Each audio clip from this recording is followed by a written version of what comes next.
समुद्र द्वारा श्री राम को 100 योजन लंबे पुल के निर्माण की सलाह। तब रघुकुल तिलक श्री राम ने समुद्र से कठोर शब्दों में कहा, महासागर, आज मैं पाताल सहित तुझे सुखा डालूंगा। सागर, मेरे बाणों से तुम्हारी सारी जल राशि दग्ध हो जाएगी, तू सूख जाएगा और तेरे भीतर रहने वाले सब जीव नष्ट हो जाएंगे। उस दशा में तेरे यहाँ जल के स्थान में विशाल बालुका राशि पैदा हो जाएगी। समुद्र, मेरे धनुष द्वारा की गई बाण वर्षा से जब तेरी ऐसी दशा हो जाएगी, तब वानर लोग पैदल ही चलकर तेरे उस पार पहुंच जाएंगे। दानवों के निवास स्थान तू केवल चारों ओर से बहकर आई हुई जल राशि का संग्रह करता है। तुझे मेरे बल और पराक्रम का पता नहीं है, किंतु याद रख, इस उपेक्षा के कारण तुझे मुझसे भारी संताप प्राप्त होगा। यूं कहकर महाबली श्री राम ने एक ब्रह्मदंड के समान भयंकर बाण को ब्रह्मास्त्र से अभिमंत्रित करके अपने श्रेष्ठ धनुष पर चढ़ाकर खींचा। श्री रघुनाथ जी के द्वारा सहसा उस धनुष के खींचे जाते ही पृथ्वी और आकाश मानो फटने लगे और पर्वत डगमगा उठे। सारे संसार में अंधकार छा गया, किसी को दिशाओं का ज्ञान ना रहा। सरिताओं और सरोवरों में तत्काल हलचल पैदा हो गई। चंद्रमा और सूर्य नक्षत्रों के साथ तिर्यक गति से चलने लगे। सूर्य की किरणों से प्रकाशित होने पर भी आकाश में अंधकार छा गया। उस समय आकाश में सैकड़ों उल्काएं प्रज्वलित होकर उसे प्रकाशित करने लगी तथा अंतरिक्ष से अनुपम एवं भारी गड़गड़ाहट के साथ वज्रपात होने लगे। पर वह आदि वायु भेदों का समूह बड़े वेग से बहने लगा। वह मेघों की घटा को उड़ाता हुआ बारंबार वृक्षों को तोड़ने, बड़े बड़े पर्वतों से टकराने और उनके शिखरों को खंडित करके गिराने लगा। आकाश में महान वेगशाली विशाल वज्र भारी गड़गड़ाहट के साथ टकराकर उस समय वैद्युत अग्नि की वर्षा करने लगी। जो प्राणी दिखाई दे रहे थे और जो नहीं दिखाई देते थे, वे सब बिजली की कड़क के समान भयंकर शब्द करने लगे। उनमें से कितने ही अभिभूत होकर धराशायी हो गए, कितने ही भयभीत और उद्विग्न हो उठे, कोई व्यथा से व्याकुल हो गए और कितने ही भय के मारे जड़वत हो गए। समुद्र अपने भीतर रहने वाले प्राणियों, तरंगों, सर्पों और राक्षसों सहित सहसा भयानक वेग से युक्त हो गया और प्रलय काल के बिना ही तीव्र गति से अपनी मर्यादा लांघकर एक एक योजन आगे बढ़ गया। इस प्रकार नदों और नदियों के स्वामी उस उद्धत समुद्र के मर्यादा लांघकर बढ़ जाने पर भी शत्रुसूदन श्री रामचंद्र जी अपने स्थान से पीछे नहीं हटे। तब समुद्र के बीच से सागर स्वयं मूर्तिमान होकर प्रकट हुआ। मानो महाशय मेरु पर्वत के अंगभूत उदयाचल से सूर्य देव उदित हुए हों। चमकीले मुख वाले सर्पों के साथ समुद्र का दर्शन हुआ। उसका वर्ण स्निग्ध वैदुर मणि के समान श्याम था।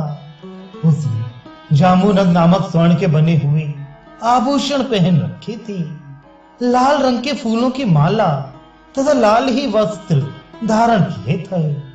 उनके नेत्र प्रफुल्ल कमल दल के समान सुंदर थे। उन्होंने सिर पर एक दिव्य पुष्प माला धारण कर रखी थी, जो सब प्रकार के फूलों से बनाई गई थी। स्वर्ण और तपे हुए कांचन के आभूषण उसकी शोभा बढ़ाते थे।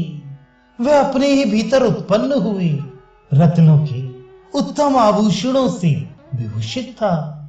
इसीलिए नाना प्रकार के धातुओं से अलंकृत हिमवान पर्वत के समान शोभा पाता था। वह अपने विशाल वक्षस्थल पर कौस्तुभ मणि के सदृश एक श्वेत प्रभा से युक्त मुख्य रत्न धारण किए हुए था, जो मोतियों की एक हरी माला के मध्य भाग में प्रकाशित हो रहा था। चंचल तरंगे उसे घेरे हुई थी। मेघमाला और वायु से वह व्याप्त था तथा गंगा और सिंधु आदि नदियां उसे सब ओर से घेर कर खड़ी थीं। उसके भीतर बड़े बड़े ग्राह उद्भ्रांत हो रही थी। नाग और राक्षस घबराए हुए थी।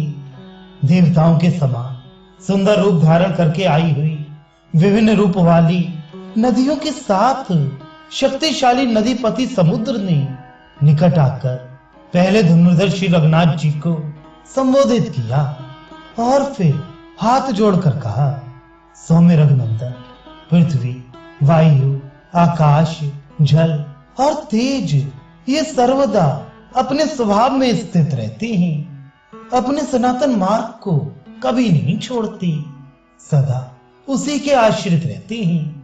मेरा भी ये स्वभाव ही है, जो मैं अगाध और अथाह हूं, कोई मेरे पार नहीं जा सकता। यदि मेरी था मिल जाए तो ये विकार मेरे स्वभाव का व्यतिक्रम ही होगा।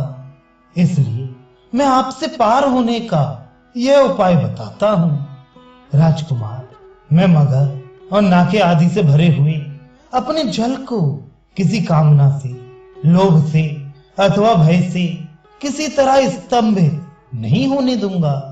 श्री राम, मैं ऐसा उपाय बताऊंगा जिससे आप मेरे पार चले जाएंगे, गिरह वानरों को कष्ट नहीं देंगे, सारी सेना पार उतर जाएगी और मुझे भी खेद नहीं होगा। मैं आसानी से सब कुछ सह लूंगा। वानरों के पार जाने के लिए जिस प्रकार पुल बन जाए वैसा प्रयत्न मैं करूंगा।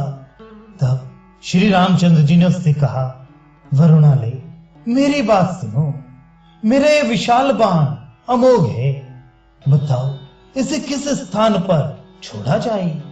श्री रामचंद्र जी का यह वचन सुनकर और उस महान बाण को देखकर महातेजस्वी महासागर ने रघुनाथ जी से कहा, प्रभु, जैसे जगत में आप सर्वत्र विख्यात एवं पुण्यात्मा हैं, उसी प्रकार मेरे उत्तर की ओर ध्रुमकुल्य नाम से विख्यात एक बड़ा ही पवित्र देश है। वहां आभीर आदि जातियों की बहुत से मनुष्य निवास करते हैं, जिनके रूप और कर्म बड़े ही भयानक हैं। वे सबके सब पापी और लुटेरे हैं। वे लोग मेरा जल पीते हैं। उन पापाचारियों का स्पर्श मुझे प्राप्त होता रहता है। इस पाप को मैं सहन नहीं कर सकता। श्री राम, आप अपने इस उत्तम बाण को वहीं सफल कीजिए। महामना समुद्र का यह वचन सुनकर सागर के दिखाए अनुसार उसी देश में श्री रामचंद्र जी ने वह अत्यंत प्रज्वलित बाण छोड़ दिया। वह वज्र और अश्विनी के समान तेजस्वी बाण जिस स्थान पर घिरा था, वह स्थान उस बाण के कारण ही पृथ्वी में दुर्गम मरुभूमि के नाम से प्रसिद्ध हुआ। उस बाण से पीड़ित होकर उस समय वसुधा आर्तनाद कर उठी। उसकी चोट से जो छेद हुआ, उसमें होकर रसातल का जल ऊपर की ओर उछलने लगा। वह छिद्र कुएं के समान हो गया और व्रण के नाम से प्रसिद्ध हुआ। उस कुएं से सदा निकलता हुआ जल समुद्र के जल की भांति ही दिखाई देता है। उस समय वहां भूमि के विदीर्ण होने का भयंकर शब्द सुनाई पड़ा। उस बाण को गिराकर वहां के भूतल की कुक्षी में, तालाब, पोखरे आदि में वर्तमान जल को श्री राम ने सुखा दिया। तब से वह स्थान तीनों लोकों में मरुकांतार के नाम से ही विख्यात हो गया। जो पहले समुद्र का कुक्षी प्रदेश था, उसे सुखाकर देवोपम पराक्रमी विद्वान दशरथ नंदन श्री राम ने उस मरुभूमि को वरदान दिया। यह मरुभूमि पशुओं के लिए हितकारी होगी। यहाँ रोग कम होंगे। यह भूमि फल, मूल और रसों से संपन्न होगी।